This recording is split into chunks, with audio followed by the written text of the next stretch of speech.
फैसल शीशे बेचने बस जिन्ने का विक जाए 250 200 300 जिन्ने का विक जाए अल्लाह रोजी दे दी 300 400 बच्चे अल्लाह शुक्र है बच्चों का रिजक बच्चा 2-3 पीस विके नहीं किराए का मकान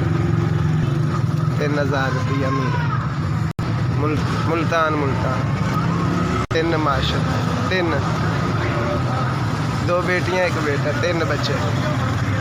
बस यार अल्लाह शुक्र है मेहनत करते जो भी लभदा शुक्र अलहमदुल्ला गुजारा कर लेने बच्चों का जो भी लभदा 200-250-300 बच्चों का रिजक बन जाता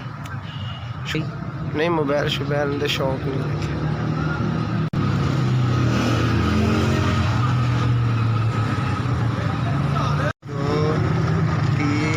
चार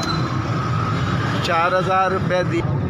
जिन्हें भी 4,000 दिता अल्लाह पाक उनके रिजक कारोबार तरक्की अदा फरमाए अल्लाह पाक उनका भला फरमाए उनके बच्चों का सब का भला फरमाए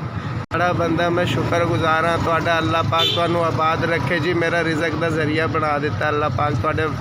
कारोबार रिजक में बरकत अता फरमाए। SBS का सलाम है।